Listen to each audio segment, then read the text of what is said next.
This episode contains material that might be triggering for some. If you need to stop the podcast at any time to take care of yourself, please do so. If you need support, you can call the 24/7 National Suicide Prevention Lifeline at 1-800-273-8255.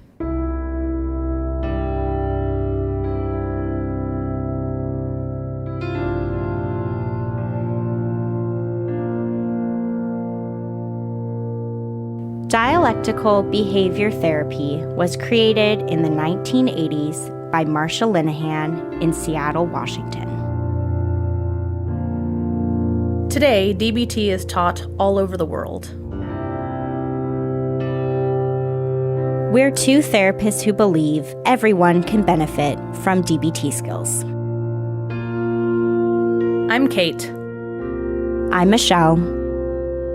And this is DBT and Me. Hi, everybody. So today's a little bit different than usual, not gonna lie. So this would normally be where Kate would chime in and you guys would hear her in the background saying hello in the way that she does. Kate's actually not here today. She's okay. Everything is fine. She just unfortunately had to have her gallbladder removed a couple days ago. So today is Tuesday when we are recording this, and she just had to have her gallbladder out on Sunday. So she is resting, she is doing well, but she was not up to being here today to record, and we wanted to move forward with getting an episode out to you guys anyways. Here's the good news though. Kate is not here, but I have a special guest with us. Whoa, tripped over my words there.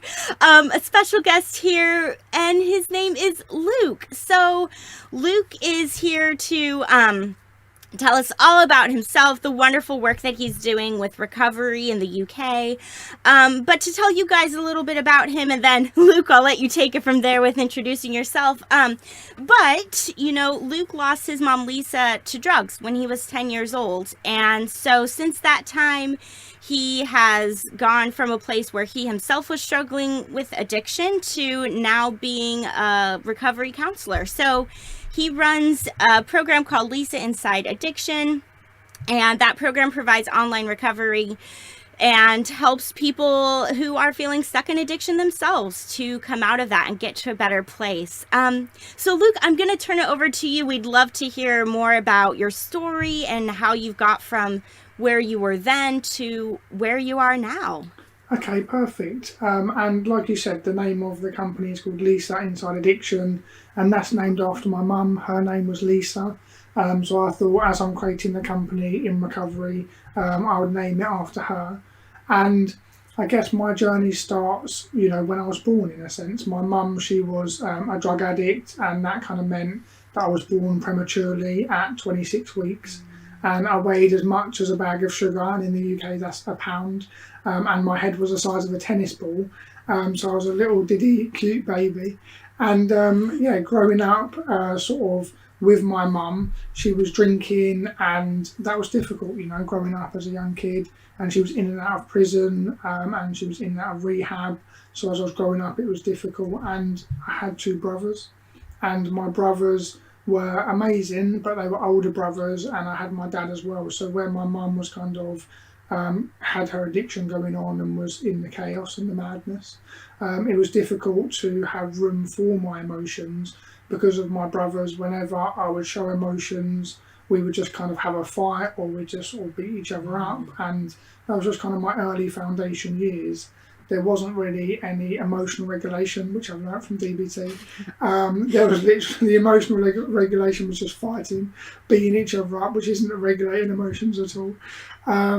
And that was just how I grew up, really. That's all I knew. Don't show emotions, and if you do, it has to be anger, and there has to kind of be those fighting. And an example of this was sort of reinforced by my dad. When I fell off my bike when I was a kid, I tried to do like some trick and I did a somersault instead, accidentally. Oh, no. And I landed badly on my shoulder, and I called my dad, and he was at work, and I said, "Dad, can you come pick me up? I hurt my shoulder." And he was like, "No, son, you're all right, just ride home." And they're probably kind of words echoed by a lot of dads, just kind of, "Come on, kid, get on with it." And I was like, "Okay, cool, I'm just going to sort of get on with it." I just showed the strength and not kind of any sort of weakness, and yeah, I just sort of powered on and kept going and rode my bike home. And that was just the sort of things I grew up with, and they're not good or bad, it was just kind of my life, and I didn't really understand what that meant or how that echoed into my future until much later on in life.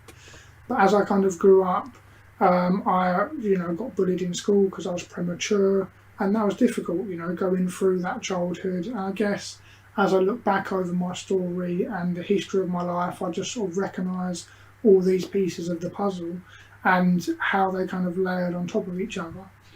And as I was reaching the age of around 10, or when I reached the age of 10, that was when my mum passed away. Her drinking just got so bad that, everything just kind of failed by that point. And then, based on the foundation of how I learn or didn't learn to regulate my emotions, at that point when my mum died, I just shut everything down. I just ripped out anything that connected my head to my heart and just buried any feelings deep in the valley of my soul, never to be found again. It was just everything shut down, and that was just the way life was at that point. I didn't know any different. I couldn't handle that emotional intensity. I guess it was like a crisis situation. I didn't have the skills or tools to deal with that. And yeah, that's just the process that I went through. And then as I went to school, it was a similar timeline that I started drinking, and friends were smoking fags before school, and I started smoking fags and weed, and having two older brothers, and all that older crowd that was around me as well sort of made me grow up a bit faster.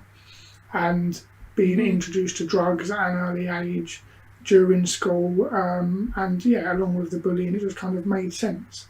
And I guess this was just kind of how my psychological roadmap was just being built in the early days, just from all of these experiences. And only have I learned what all of these mean in hindsight when I look back in therapy and untangled the mesh of my emotions. But as I sort of came to the point where I left school and my blueprint was formed, where I would experience emotions and then do drugs and drink because I didn't know how to regulate them, I went on to run my own business. And as I ran my own business, things just got more stressful. The more employees I had, the more stressful things got. So then the more drugs I did, because I didn't know how to regulate my emotions. I didn't know how to set boundaries. As an adult child of an alcoholic, I was very much a people pleaser. So I used to please all my customers. And I guess over time I learned how my internal blueprint echoed through my business and my career, and not being able to set boundaries, not being able to regulate my emotions, not having mindfulness skills, all just had an impact because I didn't really have a mental foundation. And then as I kept, running from my problems and burying my head in the sand because I just didn't have the tools, I moved out into my own flat and, kept growing the business and growing and driving around in a Mercedes and all that kind of stuff. But then I got to a point when it was all just getting too much. The business was losing money, and it just got to a point where enough was enough. I just couldn't cope, and things just really went downhill fast. And I had to move out of my flat overlooking the lovely sea into a house share, and I just kept doing drugs and slowly lost the business by not checking in with clients and just falling through my hands. And again, I still was just based on this sort of foundation of not being able to manage my emotions. And then it got to a point where I was sitting on a park bench using drugs, which used to be a bench that was around the corner from my house share, because I didn't want to use drugs in the house because I knew I'd get kicked out. So I was still functioning enough not to go that bad, but I definitely was using drugs. And I was calling around all my friends trying to get them to lend me money because I didn't have any money at this point. I was over £16,000 in debt from business and everything. And I just remembered going through all of my friends, trying to call them all, and they didn't answer, and I couldn't get out of them any money out of them to buy drugs. But I got to one friend that I'll never forget, but he was the friend I didn't want to ring because I knew he knew the rap about addiction and building businesses and all that kind of stuff. But I finally didn't have any other way out, so I called him and tried to ask him for money.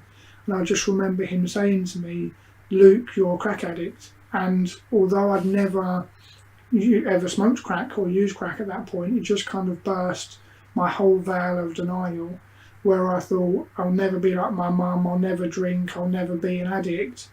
The whole time, that's exactly what I'd become. And that one comment kind of pierced through my denial and forced me to, understand, wait a minute, I am heading towards death just like my mum, and if something doesn't change, then I'll just end up just dead from using drugs exactly the same as her.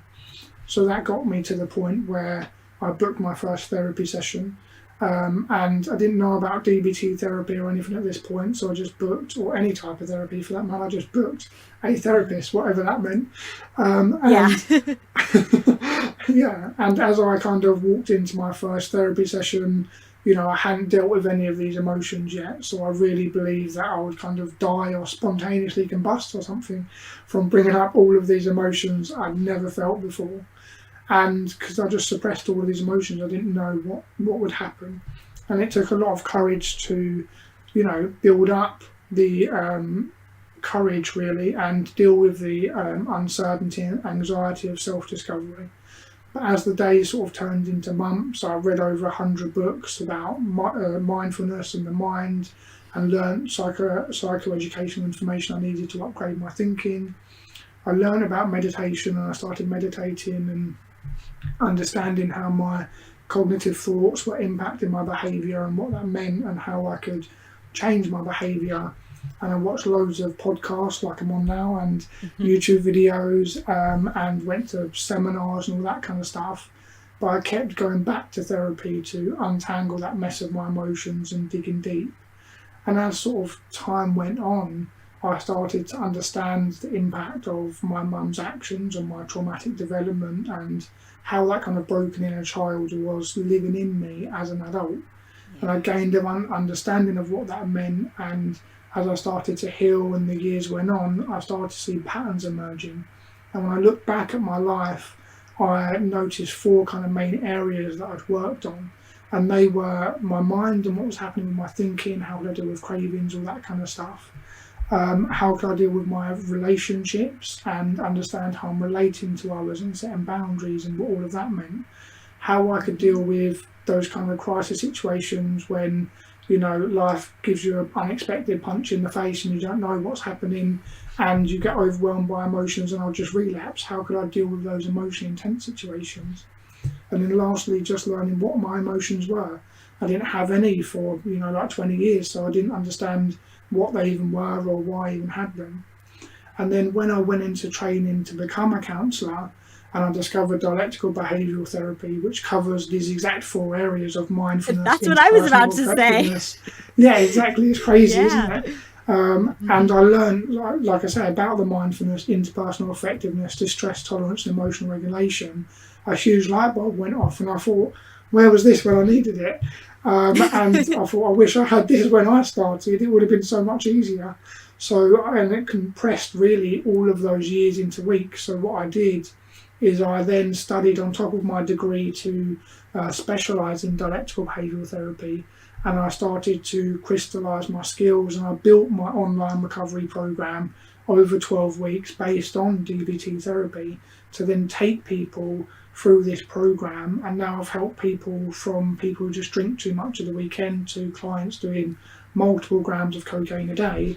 And that's sort of where I'm at in the here and now. I have the 12-week program and I help clients. Yeah.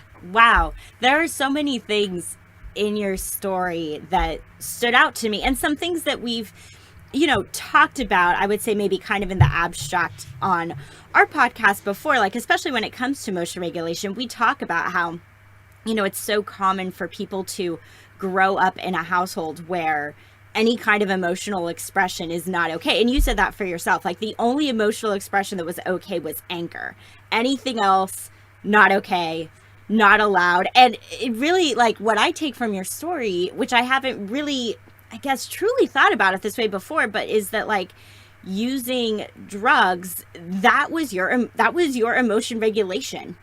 Like, that was the way that you were attempting to regulate your emotions, was like whenever you felt something, you would turn to, a drug or something else to just be like, oh, okay, I'm feeling something. This is a problem. Let me suppress it. Like, I think that's so common for so many people, whether it's turning to drugs or to food or to so many different things. When you do have, as you put it, like that blueprint from childhood of like, you're not supposed to feel or express any signs of quote unquote weakness or vulnerability. So anytime you're feeling that way, you just do something so you don't feel that anymore. Yeah, no, exactly. And like you say, that's why I found DBT so fascinating, because it gives you the tools to regulate your emotions.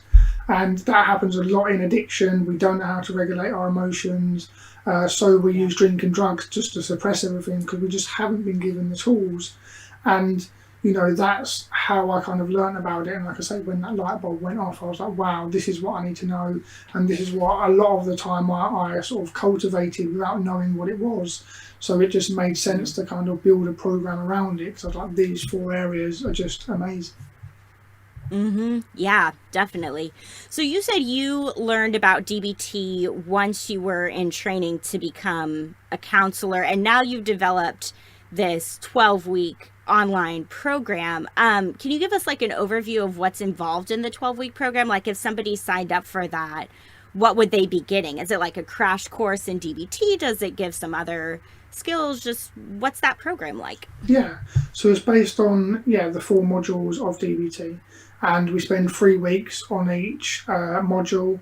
And the way it works is it's done one-to-one, so it's just me and my clients, or a counsellor and the client, on a one-to-one basis. And we spend, I guess it's kind of like an integrative model. We spend some of the time going over the client and what they're feeling and what's going on for them, and really understanding their thought processes and their emotions.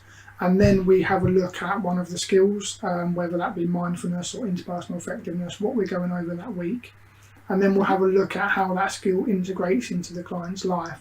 So just take, for example, we have 3 parts of our mind. We have the reasonable mind, which is core, rational, task focus. We have the emotional mind, which is hot, mood dependent, emotionally focused.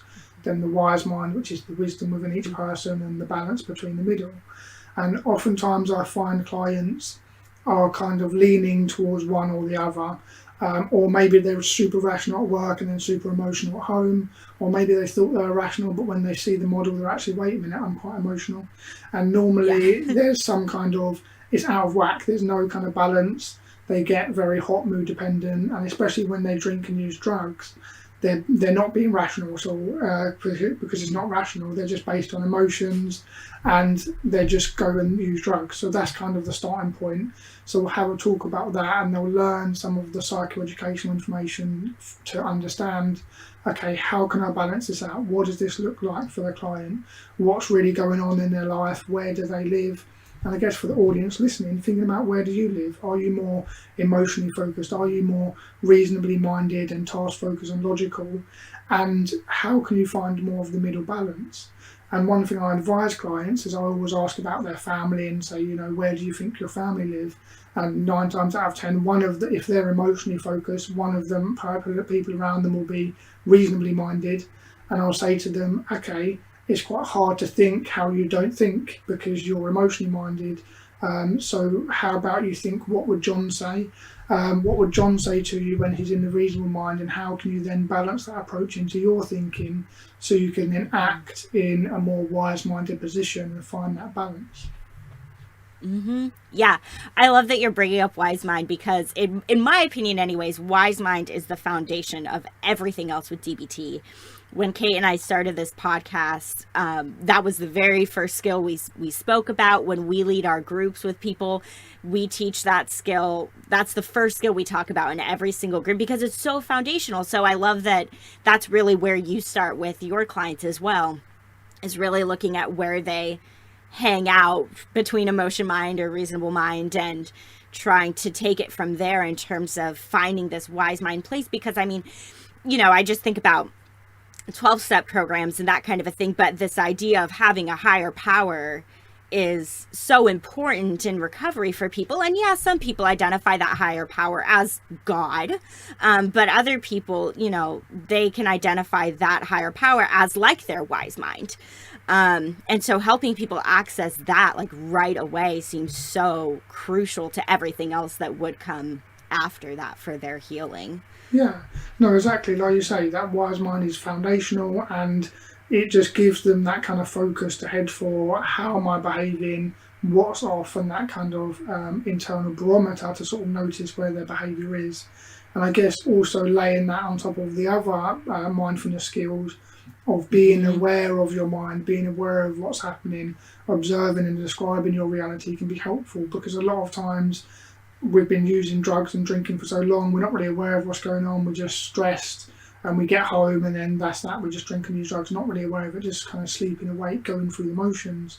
So being able to really be aware of the process definitely helps. And one of the scripts I always remember, I think it's from Describing in Mindfulness, is, you know, when you do X, I feel Y, my thoughts are Z, or when X occurs, my thoughts are Y and my feelings are Z. And just breaking it down, people go, oh, okay, that makes sense. So something is happening in the external world. I lost a client. I'm feeling anxious about money and what's happening. And my thoughts are, what if I don't get another client, for example? That could just be a simple model to understand, and also to communicate to other people that are around them. How are you feeling? What's going on? Rather than just not explaining your experience, just breaking that down helps. Yeah, just having that moment to pause and just notice it in the first place. Yeah, definitely. So as if you weren't cool enough already, you have your own podcast called The Conscious Podcast, and I'm really curious to learn also just more about what your podcast is like. Does it, I'm imagining anyways, it focuses on people in recovery and helping people get to a place of healing with whatever addiction they may be struggling with. But yeah, when did you start the podcast? And just what are your podcast episodes like for people who may want to tune in and listen to you there? Yeah, okay, awesome. Well, yeah, they can find the podcast at insideaddiction.co.uk/addiction-podcast. But also, and it's on iTunes, of course, where you may be listening to this, but the podcast started when I was at uni. And when I was at uni and first started to go to Al-Anon meetings and NA meetings and stuff like that, I really kind of resonated with what a lot of people were sharing. But it was kind of confidential to the rooms, you can't really share it outside. And I thought, you know, I really want to help people, and I want to be able to get these messages that I'm finding so valuable out to different audiences. So I started a podcast. I think the first guest was my brother. So you can go back and watch that one, just to sort of get a feel for it. And he's obviously been through addiction as well. So it was interesting just to kind of start off listening to people's stories. And now it's kind of evolved even more. So we speak to experts who can tell us how to think and control our drink and drug use, and get loads of insights from them. And I also wanted to speak to relatives who are hurt by the ripples of addiction. I guess similar to me, I have a foot in both camps. I'm an addict, and my mum was an addict as well. So I think that's important as well. The consequences of the family members, and a lot of the addicts go into treatment, but the family members have a difficult time too. So also shining a light on that side of addiction. So it really covers the 3 different types of people in the addiction world, and I just really enjoy sort of talking to everyone and just learning from everyone's experience. Yeah, that's awesome. I love that for a couple of reasons. I mean, one, we definitely have some listeners who have reached out to us and told us that how they found DBT was because they were participating in like an intensive outpatient program for their own addiction, and so they had to go to a DBT group as part of their recovery, and that's how they found it. But I also really like that you mentioned that your podcast is geared towards the loved ones, and as you said it, you have a foot in both camp. You've struggled with addiction, but of course with your mom in particular and other family members like your brother, you've been the loved one with them struggling with addiction. For myself, I haven't talked about this too much on the podcast, but I was in a previous relationship with someone who was struggling with alcohol addiction. So I can relate a little bit to that being more in the loved ones realm. So I like that you cover all those bases in your podcast and hear from lots of different people, because, you know, addiction affects so much more, of course, than just the addict themselves. It affects everyone who is close to them too, and the loved ones need just as much help as the addict. Exactly. And like you say, it's good to have that kind of whole overview, and just to talk to everyone. I just find it just really interesting and valuable to give that advice and guidance to the audience. Yeah, for sure. So if we bring it back to talk about DBT, and you were already doing a really nice job of just kind of bringing this up organically about how, mindfulness is so important with sobriety. Finding wise mind, which is within the realm of mindfulness, is so important with sobriety. Are there any other key DBT skills that you find tend to be really helpful for people who are working on their sobriety in terms of maintaining it long term, or just in those early stages of initially getting sober, in addition to the mindfulness skills, like certain go-to skills that you tend to really like in teaching people about how they can use DBT to get sober? Yeah. No, definitely. So in the mindfulness skills, we spoke about the different states of mind, but there's also generally kind of meditation, and meditation is awesome. Just the idea of being an observer of your mind and being more present in the here and now. And I guess just even the sense of mindfulness to change habits. So habits are formed of a cue, a routine, and a reward. And I find by taking clients through the journey of learning mindfulness, they can break the current routine that they're in and the current sort of habit that they're in, and which is they have some kind of cue, some kind of distress in their life, some kind of emotional upset in the here and now, or reminded from the past. Then they have a routine of using drugs and drinking. Then they have a reward of feeling less distress. So in order to change that habit and in order to change the habit, it's important to change the routine. So they gain their mindfulness, they recognise a cue, oh, I'm feeling stressed, oh, this is happening.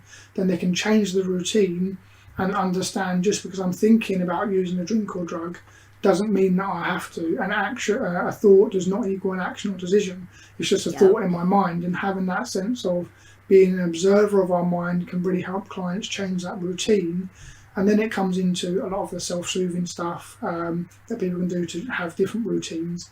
And also that sense of being able to come back to the five senses. So being able to understand what's going on in my environment, what can I taste, what can I see, what can I hear, what's actually happening. And by using that as an anchor in daily life, it can be like, right, I'm driving home from work, I had a shit day, I'm thinking about, getting a couple bottles of wine on the way home from work. So using the mindfulness, recognising, okay, I'm thinking about getting some bottles of wine. And then breaking that sort of, recognising the cue, breaking the habit by changing the routine of coming back to the mind, focusing on your senses, listening to the sound of the radio, observing what you're doing when you're driving, observing nature as you get out of the car and walk home, noticing the sun on your face, or the rain, if you're in England, on your face, and understanding. I'm in Seattle, we get lots of rain here. No, exactly. But just really coming back to your senses and being aware of what's happening can help ground you in the moment and calm the busy mind down from going off and thinking about drinking and using drugs, and really help you sort of change the behaviour. And then you can think of, what different routines can I do? And I spoke about the self-soothing, again, thinking about different smells and different self-soothing things you can do, having a nice bath with nice candles, all that kind of stuff, and really grounding yourself so your mind's not going off thinking about all of, the wine and engaging in willpower and all that kind of stuff. And it really takes that out of the equation and helps clients change their behaviour. So that sense of mindfulness is one definite go-to tools.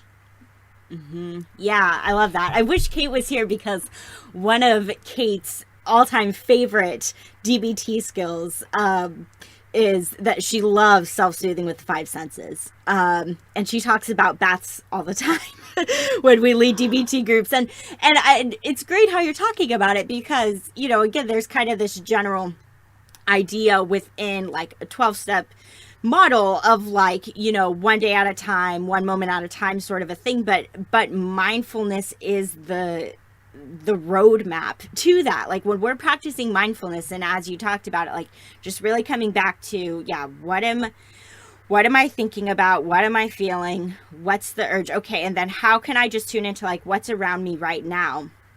It's so helpful, because it's so easy for us to just generally get stressed and overwhelmed by thinking about what's ahead, what's happening tomorrow, what could be happening a week from now. And it's just so grounding to come back to like, this is where I'm at.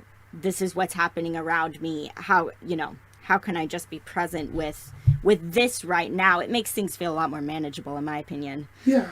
No, exactly, and more manageable is the ideal situation, in the sense to have that sense of manageability, not necessarily control, because we can't control our emotions, but we can certainly manage them. And I guess another big skill would be emotional regulation. You know, like I say, I didn't even understand I had emotions. And then when I looked at DBT and I realised, wait a minute, there are reasons I have emotions. They exist for a reason. Who would have thought that? No one taught me this in school. So really understanding, okay, is my emotion trying to motivate me for some kind of action? Is my emotion trying to communicate to myself, communicate to someone else? What is the emotion that I'm feeling? And then it's easier to communicate that, and then to understand two critical questions I always teach clients. Is my favourite sayings is, you know, is it fact or is it feeling? And just the idea of checking, does the emotion fit the facts? Is it something from the past you're projecting onto the present? Is it something that you're just feeling or making up in your own mind?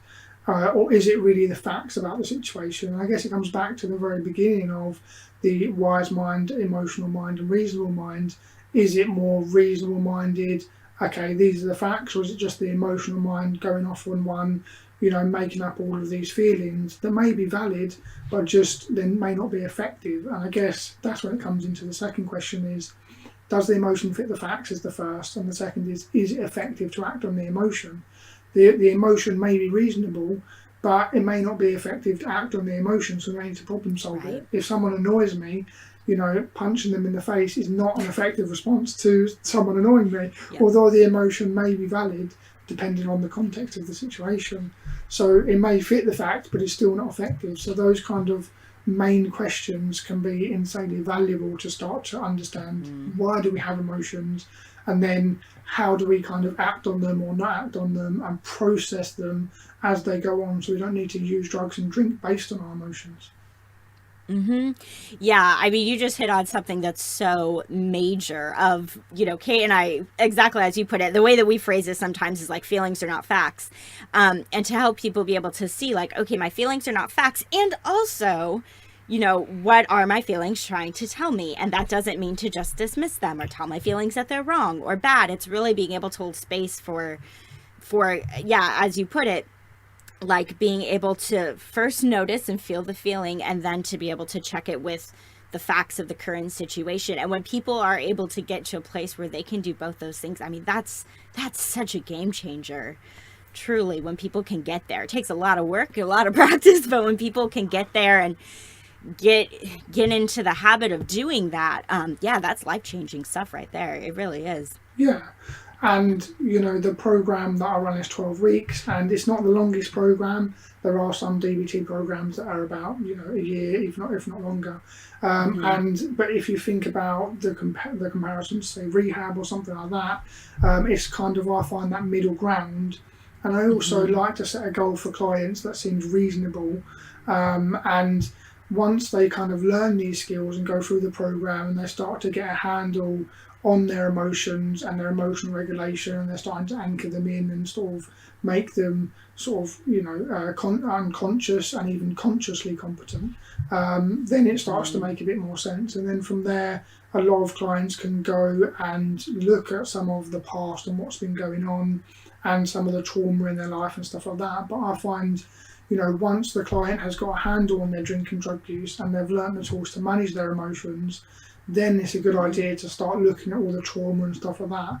But I feel like if you start going into someone's past and all the trauma before they've got any tools, the only tool they've got is drinking. So, you know, what do you think is going to happen? They're just going to drink loads more because you're bringing up all of this stuff for them. So I do find it useful to kind of build the mental foundation of all of these tools and then start to work more long-term with clients when they choose to look at some of the more other stuff that's going on underneath. Mm-hmm. Yeah, that's such a good point that you just made, because sometimes, you know, I've certainly seen this with my work with clients, whether it is with addiction to like drugs or alcohol, or whether it's with, I don't know, say something that doesn't have quite as strong of a hold on them, but just something that they're wanting to change in their life. They have this moment where they're like, oh my gosh, I really struggle with this. I want to stop using that, or I want to make this change. But because they don't have, as you were just touching on, the tools in place to like keep themselves safe, they try to like rush into it, and they just think they can just stop the behavior without doing the emotional work that comes along with that. And then it backfires almost immediately, where it's like, you know, there's like, okay, so I've seen that I'm drinking too much, I'm just going to stop. And even if they are able to successfully stop for a time, yeah, it just so much other stuff gets stirred up, all that trauma, like you were saying. And yeah, it's so important to make sure you have a foundation of skills and things to, you know, keep you emotionally safe when you let go of that thing that has been regulating your emotions for so long, whether you realize it or not. You need some other things at the ready. Yeah, that's so important. No, exactly. And that's kind of the downside to willpower, is I can have all the willpower in the world to kind of hang on to a ledge, but if you come back in 2 days, I'm not going to be there. And that's just because willpower has a time limit. It's not an infinite resource. We will eventually run out of willpower. But when you kind of change behaviour based on the cue, routine and reward, and change the routines for people, it helps. And like you say, when you then look at not only changing the behaviour, but some of the emotions and stuff that are going on underneath, that can be a really sort of effective approach in creating long-term change. Yeah, definitely.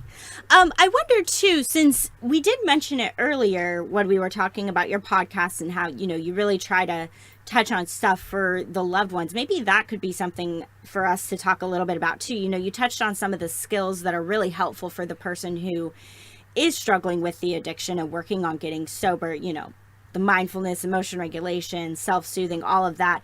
What are some DBT skills that you think could be good go-to skills for people who are on the other side? Like, I think about for myself, what, just if I had to kind of classify it into DBT skills, like what kind of helped me when I was in that relationship with my partner who was struggling with alcohol use. Like, it really was probably a lot of like radical acceptance and some fast stuff as well, because at least I can speak for myself, being a loved one at one point in time. It's like, you know, it's hard to be able to stick to your own values and to stand up for yourself. And that's so tricky when so much of your time and energy can be spent on wanting to just not have the person you love use, that you lose sight of yourself. So, I mean, for me, those are probably two big skills, were radical acceptance and fast, that were helpful for me.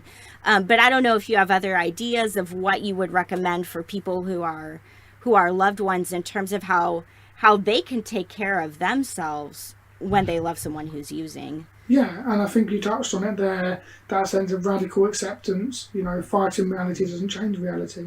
And that just idea that it is hard to accept reality because we don't always want it to be the way it is. We don't want the person to drink. We don't want them to be, you know, drunk before Christmas and miss the whole of Christmas. We don't want them to just be drunk and not wake up on time, or not be able to take them to that event just in case they get too drunk.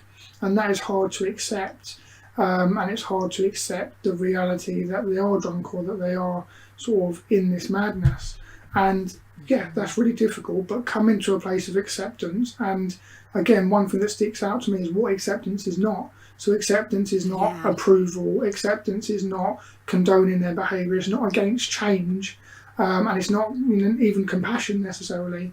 And accepting is just saying, okay, they are asleep, it is Christmas morning, I'm not condoning their behaviour, I'm not approving it, I'm not letting go of their consequences, I'm just accepting the facts that they're not going to get up and that Christmas as I planned is not going to happen, which is really sad. But once you accept that place, you can then move on and decide to set boundaries and, you know, make informed decisions. So that is probably one of the main things. And the second thing would be in terms of, what would it be? So in terms of mindfulness, being aware of what state of mind they're coming from. Are they being more reasonable minded, emotional minded, and how to have that kind of balance and make more wise minded decisions. The other thing that sticks out would be, you know, self-validation and self-respect. What self-invalidating beliefs are you telling yourself, or are they telling you, that just aren't true? And recognising what they are, if they fit, if they make sense, and sort of coming from, you know, building that sense of confidence and self-love from within, and recognising, okay, they were just drunk, they said all of this bad stuff which wasn't helpful and it was really hurtful, but I'm not externally validated, I'm internally validated. I'm going to remind myself of, you know, how awesome I am, not from a place of kind of ego, I'm so brilliant, but just in the sense that, you know, the rational mind, it comes back, I'm stuck in the emotional mind of feeling disappointed, of feeling hurt, or feeling like I'm, you know, being shouted at or spoken into in ways I don't like. And again, accepting that, not condoning it, not, you know, being against change, accepting it, and then going, okay, I'm going to look at my internally validating beliefs as to, from the reasonable mind, as to what things I'm doing good. Okay, I'm setting boundaries, I'm not enabling them, they're still kicking back and being drunk, but I'm doing the right thing, I am being reasonably minded, you know, and just sort of having that sense of inner strength and inner balance within themselves. Yeah, finding that inner strength is so important and so key to, like, let yourself off the hook of really reminding yourself that, like, you are not responsible for their behavior. Because it's so easy to get caught in that way of thinking, you know, if I just do this differently, then they won't drink, you know, that kind of an idea. And just to really let, as hard as it is to, like, let that go, so that it frees you up to start being able to pay more attention to what your needs are and how to take care of yourself. Super important. And that's really hard, like you say, to understand it's not your fault. Again, even as a kid looking back in therapy, I always had the questions, why did mum drink? You know, what if I'd have loved her more? What if she'd have loved me more? I didn't understand why this happened. And even when I was a 10-year-old kid, there would have been some understanding that something was wrong, and there certainly was times when she was drunk and stuff like that, and really sort of learning that as an adult. I guess I learned a lot of that through my own journey of addiction, of understanding it's not about anyone else, it's about them, or it was about me and my own journey. No one could tell me anything, no one could stop me, and I was just going to head towards death just like my mum, unless something changed, unless I had that sense of acceptance to make the change and make the progress. So I guess it is difficult, and it is difficult and hard not to feel some sense of what could I do differently, in a sense, and to have that mindfulness to stay reasonably minded and go, it's not my fault, in a sense, and this is what I can do to help maintain those boundaries and help not enable them. Yeah, for sure. And, you know, as I'm sure you know all too well from personal experience and working with as many people as you've worked with, you know, the road to recovery is not, it's not this straight path. It's not this straight line. And one other thing that I was curious about that maybe you can touch on a little bit is, like, when people experience a relapse, which is so common in the recovery journey, what do you tell the people that you work with, or how do you help people bounce back from that? What in your experience seems to be most helpful with regaining sobriety after a relapse happens? Yeah, so I think there's kind of different types of relapses, in a sense. So there's a kind of relapse when we're first in recovery and we're trying to change our behaviour, and then we kind of don't succeed, and then we have to keep trying and stuff like that. And then there's the sort of longer term, I've been in recovery for a while and I sort of go back to drinking or using. And I guess we'll go through each one. But the first one, or the main idea for both of them, is not beating yourself up. Again, easier said than done. Easy for me to sit on a podcast and say, don't beat yourself up. But again, the practicality of how to do that, and that's one thing I love about DBT, is the practicality. And that is to think about the wise mind and the emotional mind and the reasonable mind. Think about, how well you've done. And when clients are in early recovery and they're just kind of changing the behaviour, I'll just remind them that, I don't condone their drinking. I don't sort of want them to keep drinking, but they're learning to change behaviour. They're not going to be perfect every time. But I always say to them, be aware, use that sense of mindfulness. What is happening? Is it really meeting your needs? Because when people look at it and they wake up in their own sick and they're causing a nightmare and they're destroying everyone around them, it doesn't meet their needs. It doesn't even make sense. It's complete insanity. But we're just stuck in that sort of tunnel vision. So being aware of that, okay, it doesn't meet my needs. Here's what we can do to change the behaviour. Here's the other things that work.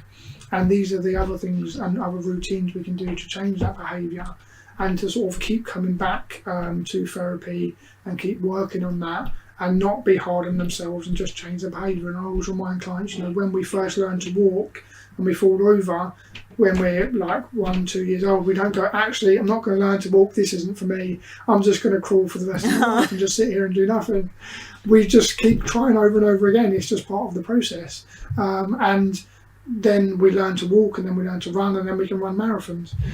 So it's just interesting to understand that. But then when clients are kind of, in longer term sobriety, and then they relapse, normally that's, again, generally speaking, because they've sort of stopped applying some of the skills. They got, again, DBT actually goes into this about the clear mind and the clean mind, and the addict mind. And when we're in the addict mind, we're in that kind of chaos. We're sort of using and drinking and using drugs. But when we're in the clean mind, we're then sort of a bit naive. We're taking risks. We're maybe not meditating every day. We're letting stuff slip. We're not really doing anything. So emotional stuff are building up that we're not really checking in with. Oh, that'll be all right. I'm okay now. I'm not drinking. And then we're kind of taking risks. Oh, I could just have one, and that sort of thinking starts to creep in. Then we're at a friend's wedding and we're like, oh, I can celebrate with champagne. And we're kind of in that clean mind, taking risks. And, the addiction just slips one past us and we're like, shit, how did I get back here? And it's just about taking a step back, recognising what's going on, and going back to therapy or going back to the DBT tools and the worksheets, rereading everything, going through it again and thinking, what tools do I need to pick up? What did I let go of?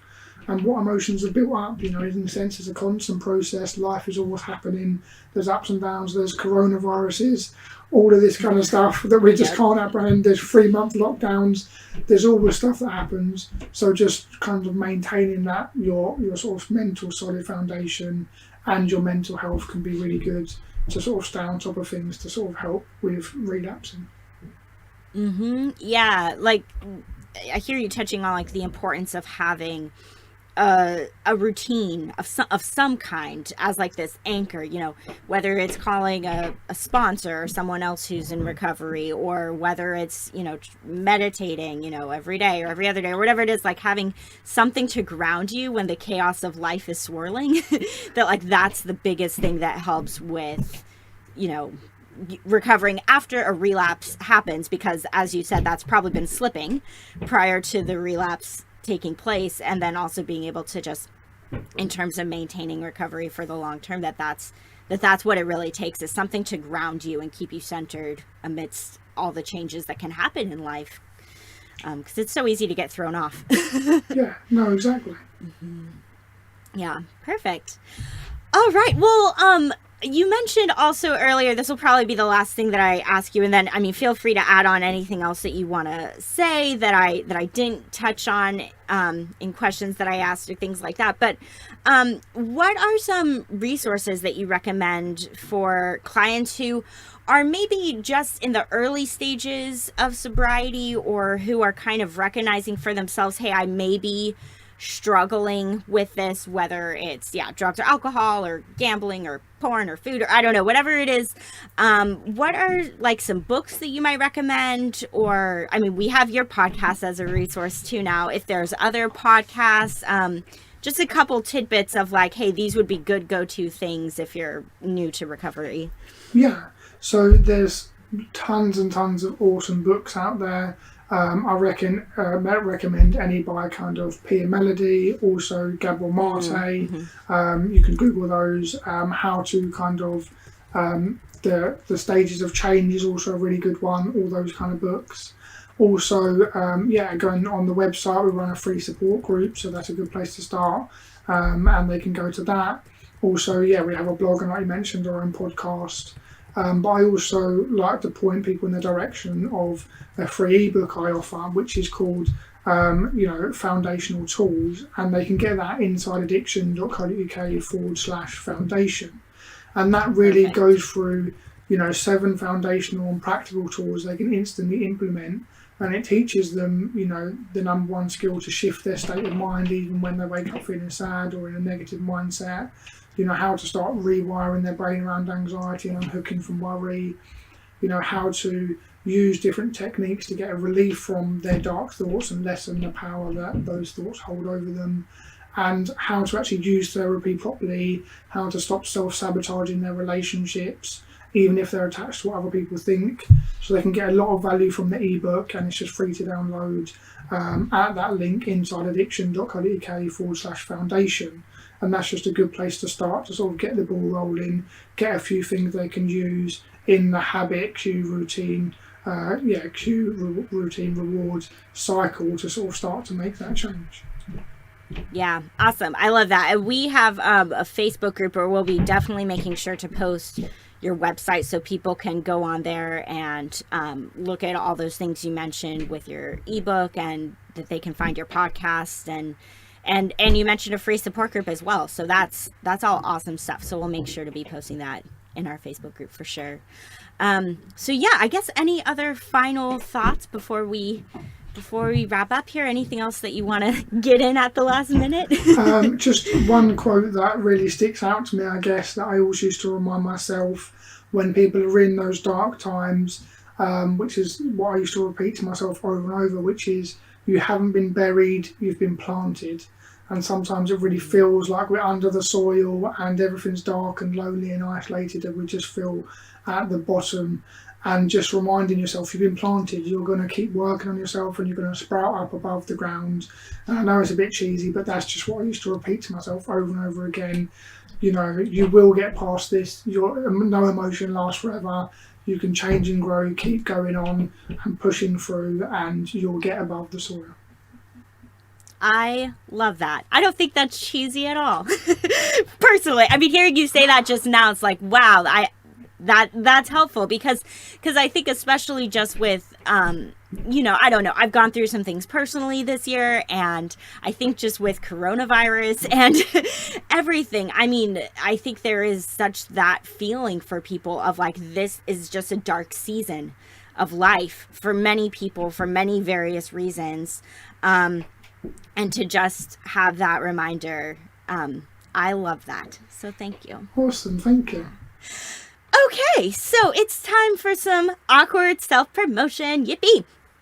So first and foremost, I'm going to be shouting out Yulini, who recently donated to our Patreon. So thank you so much, Yulini, for contributing. And if you want to contribute like Yulini did, you can go to patreon.com/dbtandme. Also be sure to check out our Etsy shop, so etsy.com, and searching for DBT and me when you are on there. If you're listening on Apple Podcasts, give us a rating, write us a review. Last but not least, send us emails. dbtandmepodcast@gmail.com, especially if you guys have feedback about this episode. Anything that Luke shared, we'll definitely be forwarding those on to him if you guys have any positive feedback you want to pass on. So send us emails. Let us know how you're using this stuff, especially if you are in recovery yourself. We want to know how all this is going for you with using DBT as part of your recovery. So now we're going to get settled in for closing moment. As you guys may have already figured out, since Kate's not here, I'm going to be doing closing moment today. And so this closing moment, I'll give a little preamble before I get into it. So I call this closing moment Love, Acceptance, Grace. And it's a meditation that I learned from my therapist. It's a great meditation to do first thing in the morning to start your day. But it's something that you can pause and do at any time throughout your day when you need to. All right, so have you guys get settled in, closing your eyes if you feel comfortable doing so. And just taking a moment to notice your breath.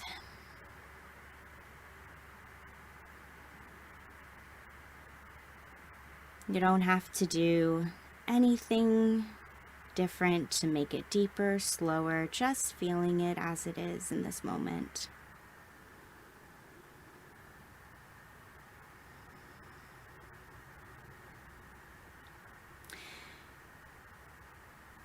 And first, I'm going to have you guys think about this word, love. Bringing to mind who you may encounter as you go through your day. Whether that be coworkers you see when you're at work, family members, a partner, or roommates that you live with. This could even be the cashier at the grocery store if you have some grocery shopping to do later.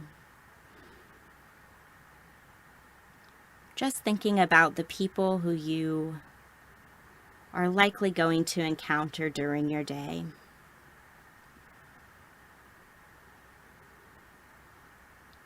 And start to envision yourself showing love to them. Showing kindness.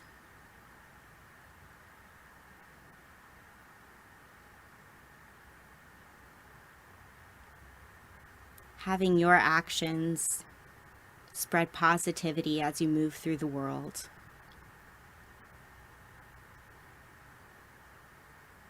And just spend a moment here thinking about how you can embrace and show love.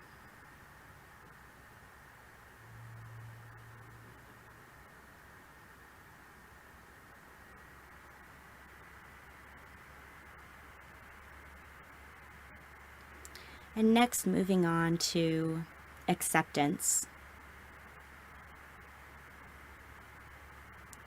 There are things in our lives that we may not like, that we may struggle to accept, things that we may have a willful attitude towards.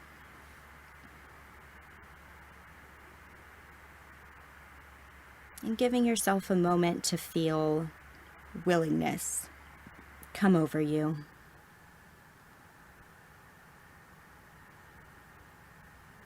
Thinking about how you can accept these things just as they are.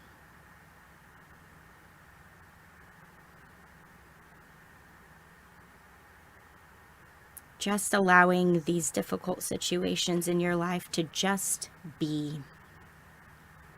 And imagining yourself having an attitude of acceptance towards them.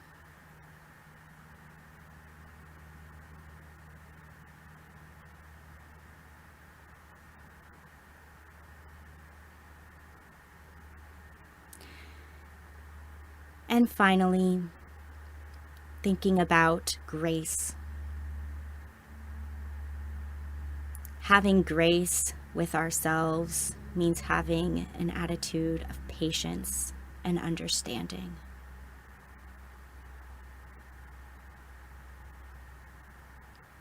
Maybe there are some things that you are worried about, criticizing yourself for.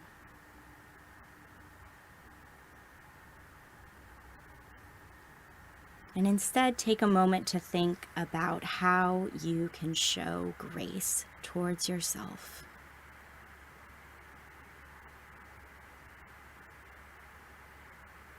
How you can speak to yourself in a loving way.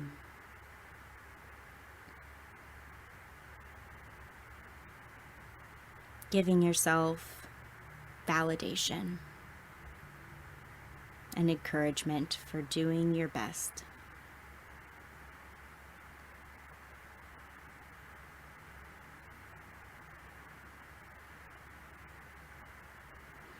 And finally, just repeating to yourself,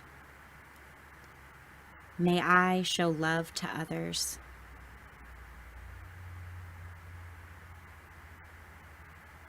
May I accept things just as they are.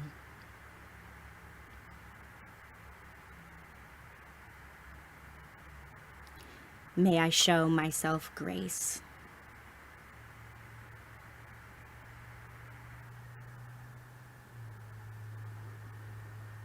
And now you may notice your attention going back to your breath, just as it was when we started this closing moment. Just noticing your breath for a few cycles of breathing in and breathing out.